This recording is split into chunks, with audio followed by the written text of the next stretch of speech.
Hi friends, இது ஒரு விழிப்புணர்வு வீடியோ தான். நான் எப்போ தர்பூசணி வாங்கினாலும் பசங்களுக்கு நான் செக் பண்ணிட்டு தான் கொடுப்பேன். ஏன்னா இப்போ கலர் சேர்க்குறாங்கன்னு சொல்கிறாங்க. நானும் இன்னொரு வீடியோ யூடியூப்பில் பார்த்து தான் இந்த மாதிரி செய்கிறேன். தர்பூசணி வாங்கினவுடனே கட் பண்ணி உடனே சாப்பிடாதீங்க, குழந்தைங்களுக்கும் கொடுக்காதீங்க. முதல்ல செக் பண்ணிக்கங்க. இந்த மாதிரி ஒயிட் டிஷ்யூ எடுத்துக்கலாம். இதில் நீங்கள் போட்டு பார்த்தீங்கன்னா கலர் வருதா இல்லையான்னு தெரியும்.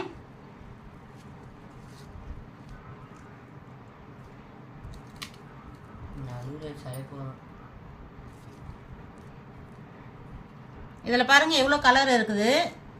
இந்த பேப்பர் பூரா நான் ஒத்தி எடுத்தேன் ஃப்ரெண்ட்ஸ். ஆனால் இதுக்கு முன்னாடி 2 முறை வாங்கணும். இந்த மாதிரி நம்ம என்ன பண்ணாலும் கலர் வரலை. இதில் அப்படியே கலர் வருது பயங்கரமாக. சும்மா வச்சு எடுத்தாலே வருது. கண்டிப்பாக நீங்களும்